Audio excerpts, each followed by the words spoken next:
Hello everyone, welcome back to my YouTube channel Wangshan and emotions. I hope आप सब अच्छे हैं। अच्छे नहीं तो हो जाओ यार। तो चलिए गाइस, आज के इस पार्ट को स्टार्ट करते हैं। पार्ट स्टार्ट होने से मेरे पहले ही मैं बता दूं कि अब फ्लैशबैक है, पुराने टाइम की बातें, कि असल में विंग कौन है और उसे इतना सब कुछ कैसे मालूम है, और जी ही असल में कौन है, वांग जी इनके साथ इतना बुरा क्यों कर रहा है। इन सब की गुत्थी अब आने वाले एपिसोड्स में सुलझने वाली है। सो प्लीज़ इन एपिसोड्स को मिस मत करना, वरना स्टोरी का कबाड़ा हो जाएगा।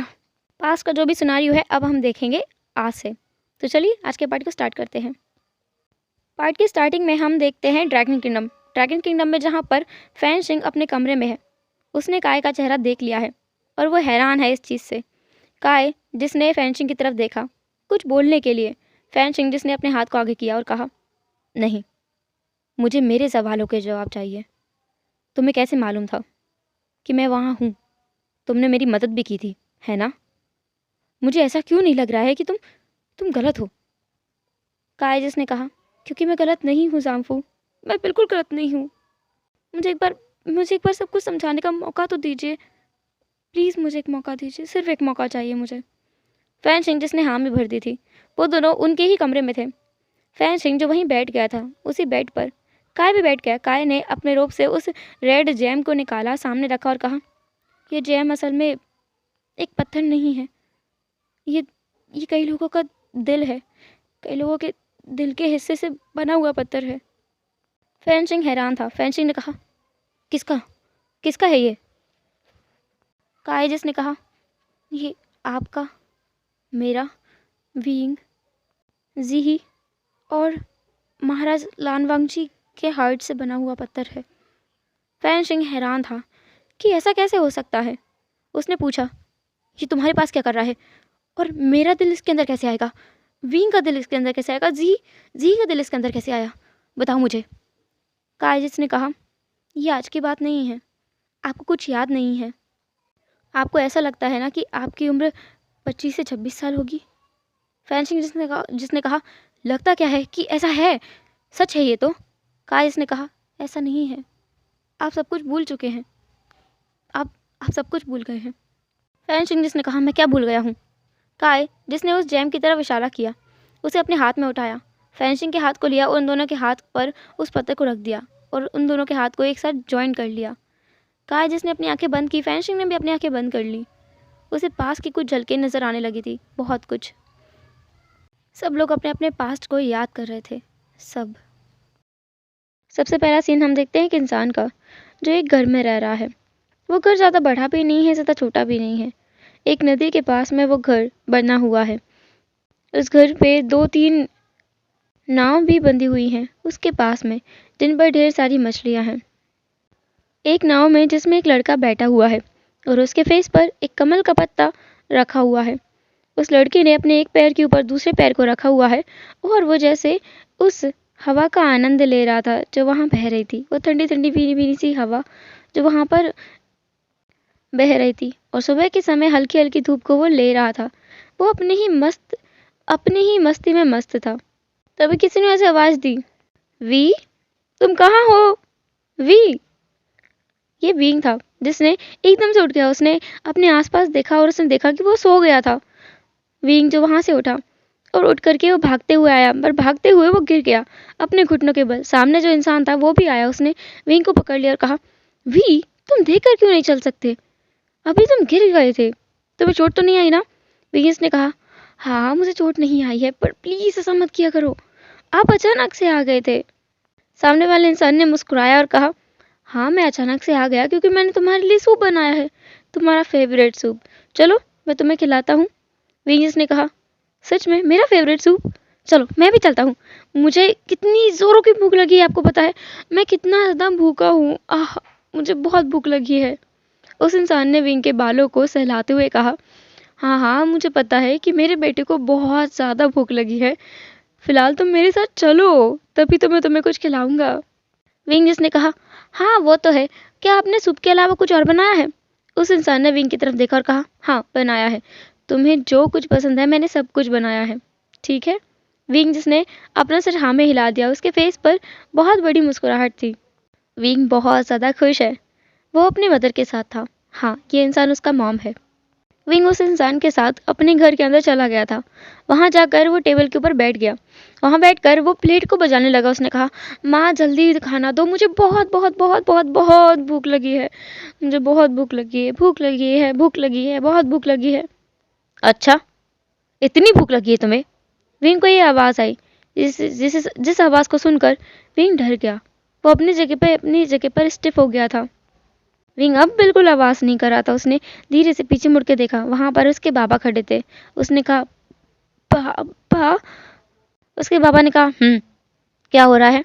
विंग जिसने कहा, कुछ कुछ भी तो नहीं, बस मैं खाना खाने के लिए आज टाइम पर आ गया। हाँ, समय पर आ गया हूँ।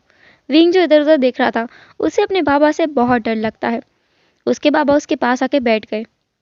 उसके बाबा ने एक बार विंग को देखा, फिर अपने हस्बैंड को देखा जो वहीं पर खड़ा हुआ था। उसके फेस पर एक मुस्कान थी। वो तो अपनी हंसी को रोकने की कोशिश कर रहा था, क्योंकि उसका बेटा भी ऐसी ही हरकतें करता है। वो उसके हस्बैंड से तो डरता है, पर उससे बिल्कुल भी नहीं। और डरे भी क्यों ना अपने फादर से, क्योंकि वो महल के एक सेनापति जो हैं, मतलब सेनापति के पद पर ही हैं, सेनापति के नीचे वाले पद पर। तो ये बहुत बड़ा पद है, उन्हें संभालने के लिए मिला है। उनकी बहादुरी के साथ साथ उनकी लड़ाई के, युद्ध के और दंड नीति के सारे रूल्स विंग को अच्छे से मालूम है। विंग को पता है कि उसके फादर किसी को नहीं बख्शते, चाहे वो उनका फैमिली मेम्बर ही क्यों ना हो। गलती की सज़ा तो उसे देते हैं। इसलिए विंग उनके आते ही बिल्कुल चुप हो जाता है, भीगी बिल्ली बनकर बैठ जाया करता है। और अभी भी ऐसा ही हो रहा था। विंग के बाबा, जिन्होंने अपने हस्बैंड की तरफ देखते हुए कहा, हावरन, जाओगे? कुछ खाने के लिए लाओगे या बस देखते रहोगे? हावरन जिसने कहा, हाँ हाँ मैं जा रहा हूँ। इतना गुस्सा क्यों कर रहे हो? तुम सब कुछ आराम से भी बोल सकते हो। मेरे बेचारे बेटे को डरा दिया। हावरन जो अपने बेटे बींग के पास आया और उसके फेस पर, उसके माथे के ऊपर किस कर दिया। अब यहाँ पर एक छोटी सी बात क्लियर होती है। हावरन जो काय की तरह दिखता है, और विंग का फादर जिसका असल नाम है काओशिंग, वो फैनशिंग की तरह दिखता है। हावरन जो कि किचन में गया और कुछ खाना लेकर आया। यहाँ पर भी वो लोग सर्वेंट्स रख सकते हैं, पर हावरन को ये सब बिल्कुल नहीं पसंद है। उसे अपनी सिंपल जिंदगी बहुत पसंद है। वो मछलियाँ पकड़ता है, उन्हें बेचता है, उससे अपना खर्चा चलाता है। काओशिंग के परिवार के बारे में ज़्यादा किसी को नहीं पता है, सिवाय महाराज और महारानी के और उनके बच्चों के। इसके अलावा किसी को नहीं मालूम है कि काओशिंग का एक परिवार भी है। विंग जिसने बैठकर अपने मॉम डैड के साथ में बैठकर खाना खाया, जब उसके बाबा वहाँ से चले गए, तब जाके उसने गहरी सांस छोड़ी। वो पीछे मुड़ा, उसने कहा, माँ, पापा इतने ज़्यादा गुस्से में क्यों रहते हैं हमेशा? वो शांत नहीं रह सकते, कितना गुस्सा करते हैं। उनका गुस्सा उनकी नाक पर दिखाई देता है। कैसे लगते हैं पता है मामा? विंग जो नहीं देख पाया था कि उसके बाबा पीछे से वापस आए थे, कुछ शायद भूल गए थे वो लेने के लिए। उन्होंने सब कुछ सुना। हावरन जो अपने मुंह पर उंगली रख के विंग को इशारा कर रहा था कि बस चुप हो जाओ, अब मत बोलो, पर विंग तो बाज ही नहीं आ रहा था। विंग जो बोले जा रहा था, आपको पता है मामा, मुझे इतना डर लगता है बाबा से, कभी कभी मन करता है मैं यहाँ से भाग जाऊं और मैं उनकी नज़रों में ही ना आऊं, या फिर कभी कभी मन करता है कि मैं उनके साथ रहूं। वो हमारे साथ बहुत कम रहते हैं, बहुत कम आते हैं ना। मुझे वो अच्छे भी लगते हैं, पर मुझे उनसे डर भी लगता है। क्या हुआ है? आप क्यों मुझे चुप रहने का इशारा कर रहे हो? आप तो ऐसे डर रहे हो जैसे कि मेरे पीछे ही बाबा आ गए होंगे। हावरन जो कि हाँ में सिर हिलाने लगा था। विंग जो एकदम चुप हो गया। डरते डरते उसने पीछे देखा। पीछे काओशिंग जो कि अपने चेस्ट पर अपने दोनों हाथों को फोल्ड करके खड़ा हुआ था, और वो विंग को ही देखे जा रहा था। उसने अपनी एक आईब्रो को उठाते हुए कहा, क्या कह रहे थे? विंग जिसने कहा, कुछ कुछ कुछ कुछ भी तो नहीं बाबा, मैं क्या कहूँगा, मैं कुछ कह ही नहीं सकता। विंग जिसने अपने सर को झुका लिया था, उसे लग रहा था कि अब उसके बाबा उसे पनिश करेंगे, पर ऐसा कुछ नहीं हुआ। काशिंग जो विंग के पास आया, उसके बालों में टैप किया और कहा, महल चलोगे मेरे साथ? विंग जिसने कहा, क्या क्या मैं महल जा सकता हूँ बाबा? पर आपने तो कहा था कि हम महल नहीं जा सकते। विंग जो फिर से नीचे देखने लगा था। काशिंग जिसने अपने हस्बैंड हावरन की तरफ देखा। हावरन जिसने कहा, ले जाइए, उसने बहुत धीरे से कहा था। विंग ने भी सुना। काओशिंग जिसने विंग के हाथ को पकड़ा और कहा, चलो 1 हफ्ते के लिए मेरे साथ रहकर आओ। काओशिंग जिसे पसंद है अपने बेटे के साथ रहना, पर वो क्या करे, वो अपने काम में इतना ज़्यादा व्यस्त हो जाता है कि उसे अपने बेटे से, अपने हस्बैंड से मिलने का टाइम ही नहीं मिलता है। वो हर महीने में 1 बार यहाँ आता है और हमेशा महल में ही रहा करता है। वो महल जो उसके लिए सब कुछ है।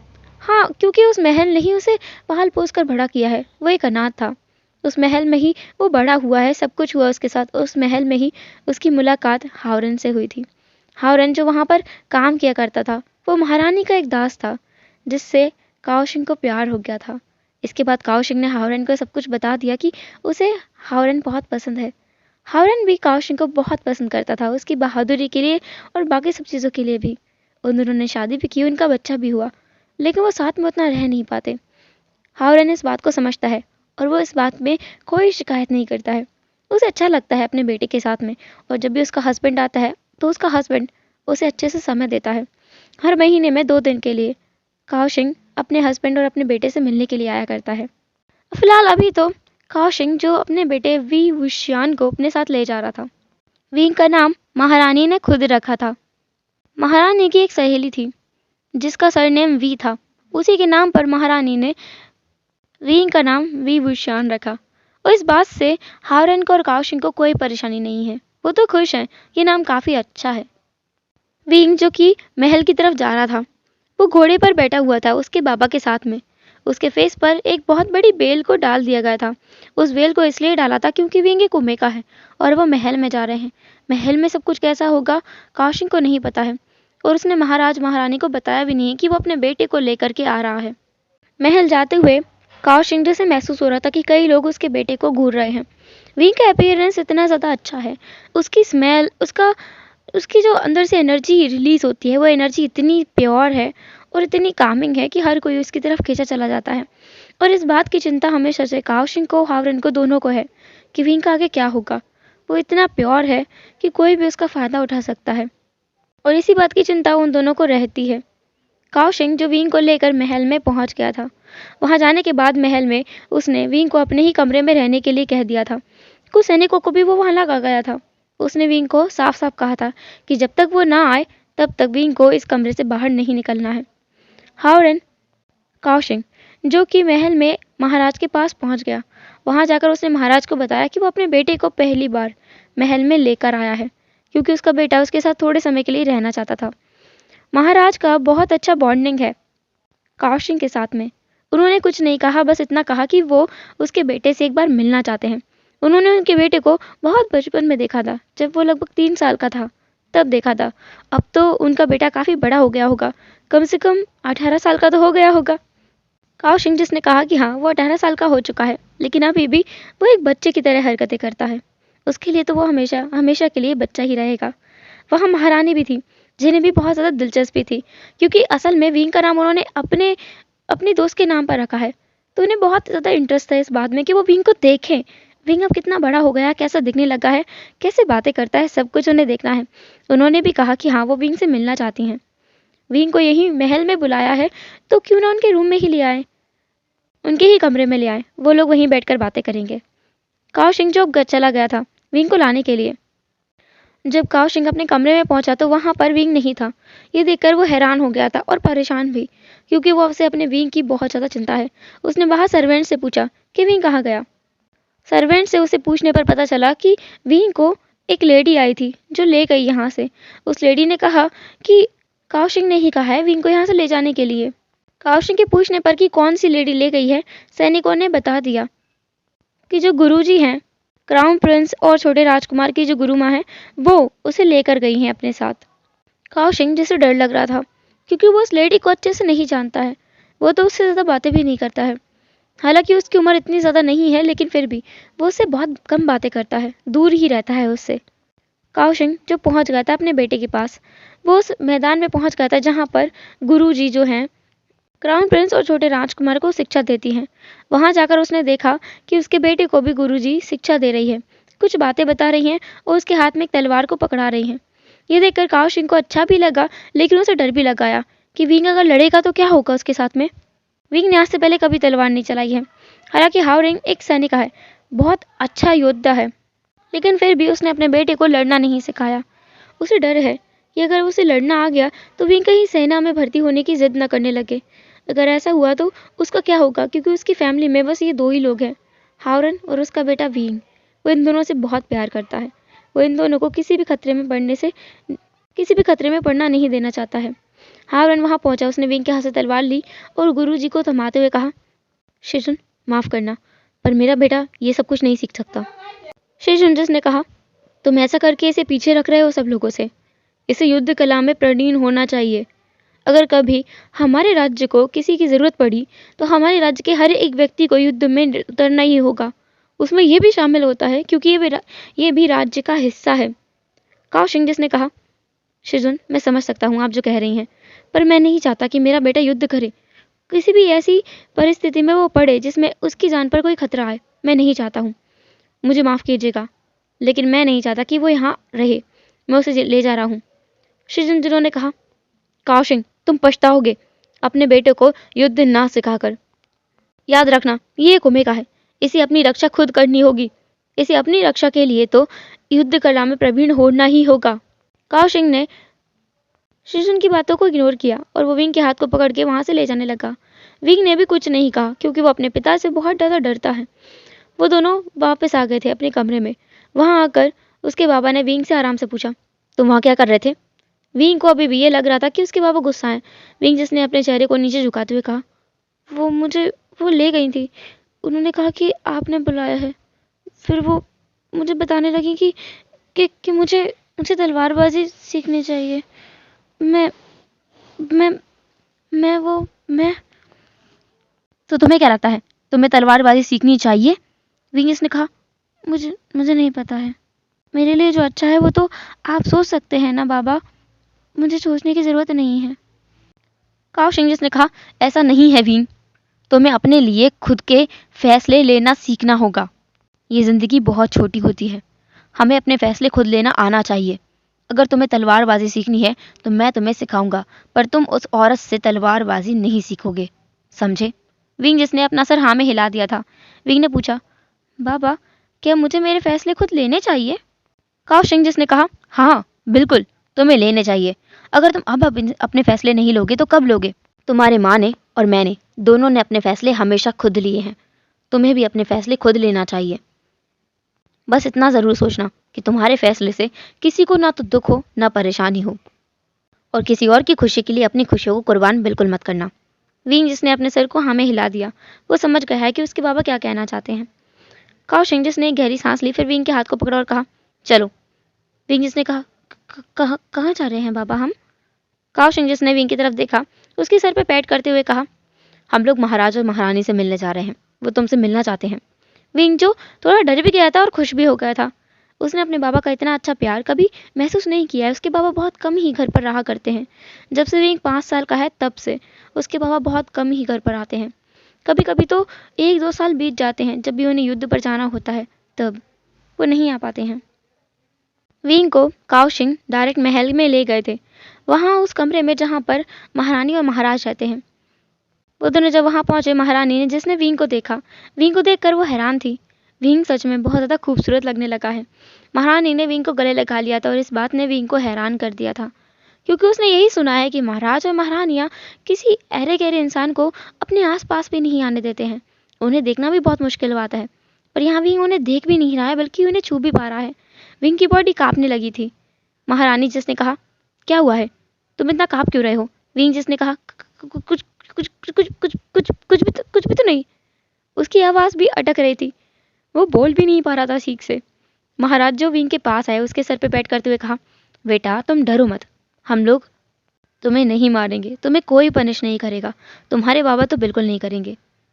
उसके बाबा ने अपने सर को अपने महाराज के आगे झुका रखा था। ये देखकर विंग को अच्छा नहीं लगा। विंग ने कहा, क्या सच में? महाराज जिसने कहा, हाँ बिल्कुल, तुम्हारे बाबा तुम्हें कुछ नहीं कहेंगे। तुम जो चाहे वो यहाँ कर सकते हो और कह सकते हो, तुम्हें खुली छूट है। विंग जिसने कहा, मुझे खुली छूट है? महाराज जिन्होंने फिर से कहा, हाँ तुम्हें खुली छूट है। विंग जिसने अपने फादर की तरफ देखा और कहा, बाबा आपने सर क्यों झुकाया हुआ है? ये सुनकर महाराज, महारानी और काओ शिंग तीनों हैरान हो गए थे। काओ शिंग को समझ नहीं आया कि वो विंग को क्या समझाए। काओ शिंग जिसने विंग की तरफ देखते हुए कहा, वी, ये हमारे महाराज हैं और हमें अपने महाराज का सम्मान करना चाहिए, इसलिए हमें उनके सम्मान में हमेशा अपने सर को नीचे झुकाना चाहिए। विंग जिसने महाराज की तरफ देखा और फिर अपने सर को भी झुका लिया। ये देखकर महारानी को बहुत अच्छा लगा। उन्हें इतना अच्छा लग रहा था कि विंग कितना ज़्यादा मासूम है। महाराज को भी विंग बहुत ज़्यादा मासूम लग रहा था। कौशिक ने भी देखा, उसके फेस पर एक छोटी सी मुस्कान थी। उसका बेटा सच में बहुत ज़्यादा भोला है। महारानी ने विंग के सर पर पैट करते हुए कहा, नहीं बेटा, तुम्हें सर झुकाने की ज़रूरत नहीं है। कौशिक, तुम भी अपना सर मत झुकाओ, अपना सर उठा के रखा करो अपने बेटे के सामने। कौशिक को ये सुनकर अच्छा लगा, क्योंकि सच में वो अभी के लिए अपने सर को झुकाकर ही रखना चाहता था। ऐसा नहीं है कि वो महाराज की बेइज्जती करना चाहता है, उनकी इज्जत नहीं करता है। वो दिल से उनकी बहुत इज्जत करता है, पर वो अपने बेटे के मन में भी अपने लिए बहुत ज़्यादा इज्जत चाहता है। उसका बेटा उसके लिए बहुत अच्छा सोचे, वो यही चाहता है। बस इसलिए वो अभी के लिए अपने बेटे के सामने सर उठाकर चलना चाहता था, और वही हुआ है उसके साथ, तो उसे अच्छा लग रहा था। इसके बाद महाराज और महारानी के पास विंग को छोड़कर वो चला गया था। जाने से पहले उसने विंग से कहा था कि वो 2 दिन बाद आएगा, उसे कुछ ज़रूरी काम है। सैनिक वो का एरिया जो है, वहाँ पर कुछ हथियारों की कमी है, जिसके लिए उसे जाना पड़ेगा। वो 2 दिन बाद आएगा, विंग को यहाँ से और भी चीज़ें दिखाएगा और घुमाएगा। विंग ने भी हामी भर दी थी। इसके बाद कौशिक तो चला गया। विंग जो महल में था, महाराज भी अपने काम के लिए चले गए थे। बस अब वहाँ महारानी थी। महारानी जो विंग को अपने साथ ले जा रही थी। विंग जो उनसे पूछ रहा था, हम कहाँ जा रहे हैं? महारानी ने विंग के हाथ को पकड़ रखा था और वो उसके हाथ को सहला भी रही थी। विंग जो देख पा रहा था कि उनके आगे पीछे दाएं बाएं कितनी सारी दासियां चल रही हैं, कितने सारा सामान लेके चल रही हैं। विंग जिसने कहा, हम कहाँ जा रहे हैं? विंग ने ये सवाल 50 बार पूछ लिया था। महारानी को इरिटेटेड या फ्रस्ट्रेटेड महसूस नहीं हो रहा था, उन्हें अच्छा लग रहा था, क्योंकि इतने प्यार से, इतने आराम से, बिना डरे निडर होकर कोई उनसे बात नहीं करता है, कोई उनकी तरफ देखने की हिम्मत नहीं करता है। विंग बहुत मासूम है, उसमें इतनी समझ नहीं है, और ये उनके लिए अच्छा है। उन्हें काफ़ी अच्छा लग रहा था ये देखकर। उन्होंने कहा, मैं तुम्हें मेरे राजकुमारों से मिलवाने वाली हूँ। विंग ने कहा, राजकुमार से? मैंने सुना है राजकुमार बहुत ज़्यादा सुंदर हैं। मैंने ये भी सुना है कि राजकुमार युद्ध भी जानते हैं। क्या ये सच है? विंग बहुत ज़्यादा एक्साइटेड हो गया था। उसने अपने जिस एरिया में वो रहते हैं, वहाँ पर काफ़ी लोग रहते हैं। जिन बच्चों ने उसे बताया था कि राजकुमार जो है, क्राउन प्रिंस और छोटे राजकुमार दोनों बहुत ज़्यादा खूबसूरत हैं, बहुत चुलबुले हैं, सच में बहुत ज़्यादा अच्छे हैं। वो जब भी अपने महल के बाहर निकलते हैं तो काफ़ी लोगों से मिलते हैं, काफ़ी लोगों से बातें करते हैं, पर उन्होंने कभी भी महाराज और महारानी, राजकुमार किसी को नहीं देखा है। विंग ने भी नहीं देखा था। उसने पहली बार महाराज और महारानी को आज देखा है, और पहली बार ही वो राजकुमार को देखने वाला है। तो विंग बहुत ज़्यादा एक्साइटेड हो गया था। वो चलते चलते कई सारे सवाल पूछ रहा था, जैसे कि वैसे वो कितने बड़े हैं? क्या वो मुझसे बड़े हैं? महारानी जिन्होंने कहा, वो तुमसे बड़े हैं, तुम उन्हें गगा और अर्गा कह सकते हो। विंग जिसने कहा, क्या सच में? मैं कह सकता हूँ, पर वो तो राजकुमार है। महारानी जिन्होंने विंग की तरफ देखा और कहा, हाँ, पर मैं कह रही हूँ ना, मैं महारानी हूँ, उनकी माँ भी हूँ, तो तुम कह सकते हो। विंग जिसने कहा, आप तो बहुत अच्छी हैं, जैसा हमारे यहाँ के बच्चे बताते हैं, आप तो उनसे भी अच्छी हैं। महारानी जिसने कहा, अच्छा, तुम्हारे यहाँ के बच्चे क्या बोलते हैं? विंग जिसने कहा, वो बोलते हैं कि महारानी इतनी अच्छी हैं कि वो हर एक गरीब की मदद करना चाहती हैं। उन्हें अगर कहीं गरीब दिख जाए तो वो उसके झोले में बहुत ज़्यादा पैसे भी डालती हैं और उसे काम करने की सीख देती हैं। इसके अलावा वो बहुत अच्छी हैं, आप सच में बहुत अच्छी हैं, और उतनी खूबसूरत भी हैं। महारानी जिन्हें हंसी आ गई थी। दासियाँ भी मुस्कुरा रही थी। काफ़ी सारी दासियाँ थी जिन्हें विंग काफ़ी ज़्यादा अच्छा लग रहा था। उसकी एनर्जी इतनी प्योर है कि हर किसी को अपना बना सकती है। महारानी एक कमरे के पास पहुंच गई थी। वहां जाके उसने दरवाजे को कुछ सैनिकों ने खोल दिया था। महारानी विंग को लेकर अंदर गई। वहां विंग देख सकता था, इतना बड़ा कमरा है ये। विंग तो देखकर हैरान था। पहली बात तो महारानी का कमरा कितना बड़ा था, अब ये कमरा भी बहुत बड़ा है, और यहाँ पर बहुत सारी चीज़ें रखी गई हैं, जैसे गाने बजाने की चीज़ें। विंग सामने देख पा रहा था 2 लड़के जो इतने ज़्यादा खूबसूरत हैं, जिन्हें देखकर विंग जो कि बेहोश होने की कगार पर आ गया था। ये दोनों एक जैसे दिखते हैं और बहुत ज़्यादा सुंदर हैं। मतलब थोड़े थोड़े दिखते हैं एक जैसे, लेकिन बहुत ज़्यादा सुंदर है। जिनमें से एक लड़का जो गुचिन बजा रहा था, उसने हल्के येलोइश कपड़े पहने हुए थे, जिसमें वो बहुत ज़्यादा सुंदर लग रहा था। उसके बाल खुले हुए थे, सर में एक जेट पिन लगा हुआ था, और बहुत हल्की हल्की सी ज्वेलरीज उसने पहन रखी थी, ज़्यादा भारी भरकम नहीं। दूसरा जो फ्लूट बजा रहा था, अपने होठों के ऊपर रखकर एक सफ़ेद कलर की फ्लूट बजा रहा था, उसने कपड़े भी सफ़ेद पहन रखे थे, जिसमें वो भी बहुत ज़्यादा खूबसूरत लग रहा था। उसके बालों में भी वैसा ही एक जेट पिन लगाया गया था। उनके कपड़े, उनके गहने, सब कुछ एक जैसे थे। विंग बस अपना मुंह खोल के उन दोनों को देख रहा था। महारानी जिसने विंग के चिन के नीचे अपने हाथों को रखा, और उसके मुंह को बंद कर दिया। विंग जिसने महारानी की तरफ देखा, अनब्लिंकिंगली वो महारानी की तरफ देख रहा था, जैसे कि पूछना चाहता हो कि क्या हुआ। महारानी जिन्होंने मुस्कुराते हुए कहा, कैसा लगा? विंग जिसने कहा, हाँ क्या? महारानी जिन्होंने पूछा, कमरा कैसा है? विंग जिसने अब कमरा देखा उसने कहा, अच्छा है, बहुत अच्छा है, बहुत अच्छा है। महारानी जिन्होंने कहा, और वो दोनों? उसने अपने राजकुमारों की तरफ इशारा किया। विंग जिसने कहा, वो भी अच्छे हैं। वो तो बहुत खूबसूरत है, जितना मैंने सुना था उससे बहुत ज्यादा। विंग इतना शोर कर रहा था कि उन दोनों राजकुमार का ध्यान विंग के ऊपर आ गया। वहां पर वो दोनों राजकुमार कंफ्यूज थे। उनके फेस पर कंफ्यूजन वाला लुक देखा जा सकता था। वो लोग जैसे पूछना चाहते हो कि ये कौन है।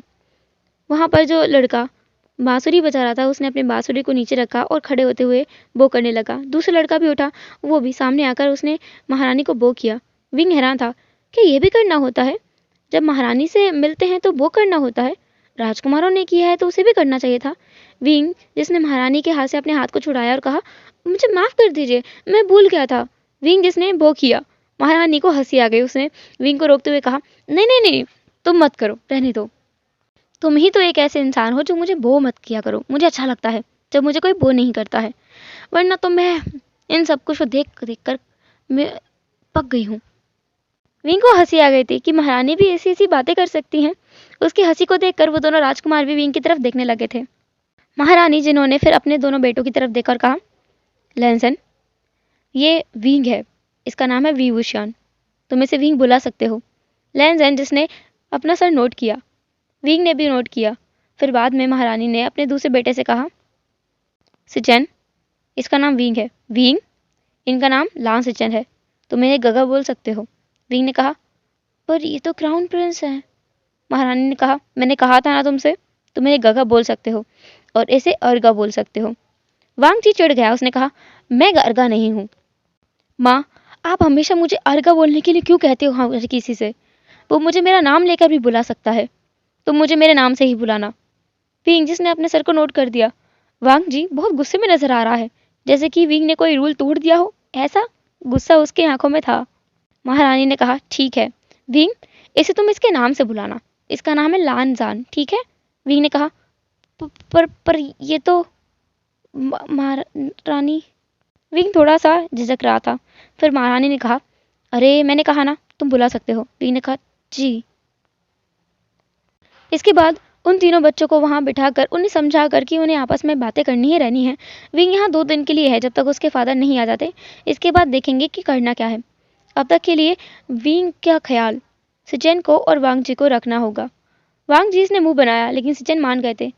सिचेन जिन्होंने अपनी माँ के जाने के बाद विंग की तरफ देखा और कहा, तो तुम कहाँ रहते हो? विंग ने अपना एड्रेस बता दिया कि वो कहाँ रहता है, क्या करता है, कितनी बातें करता है। वो इतनी सारी बातें कर रहा था, वांग जी का सर पके जा रहा था। उसका सर दर्द होने लगा तो उसने कहा, तुम इतना ही बोलते हो? विंग ने कहा, नहीं, मैं इससे ज्यादा बोलता हूँ। मेरी माँ हमेशा बोलते हैं कि मैं बहुत ज्यादा बातें करता हूँ, पर मैं ऐसा नहीं हूँ, मैं इतनी बातें नहीं करता हूँ, मैं कम ही बातें करता हूँ, है ना गगा? उसने सिचेन की तरफ देखा। सिचेन ने कहा, बिल्कुल बिल्कुल, तुम बहुत कम बातें करते हो। सिचेन को हंसी आ रही थी। वहां पर कुछ सर्वेंट्स भी थे जिन्हें खुद भी हंसी आ रही थी।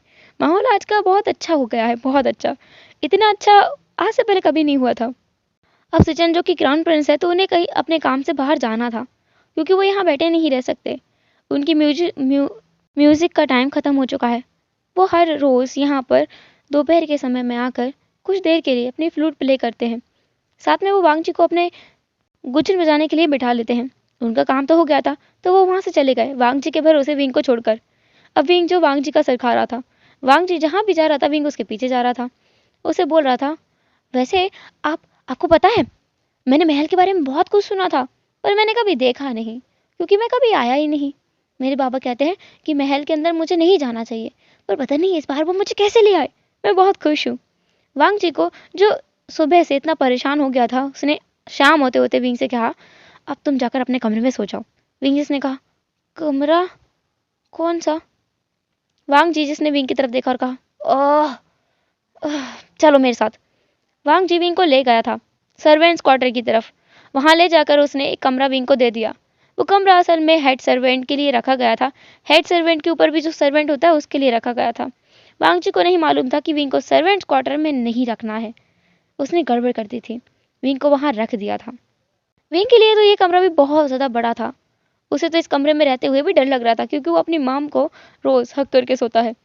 अब उसकी माँ हावरन जो यहाँ पर नहीं है तो उसे बहुत ज़्यादा डर लग रहा था कि वो अकेला कैसे सोएगा। हेलो एवरीवन, तो कैसा रहा आज का पार्ट? जो भी है जो सभी कमेंट जरूर करना है। फिर मिलेंगे नेक्स्ट एपिसोड में, तब तक के लिए tata take care, bye bye, अपना ख्याल रखना, बाय बाय।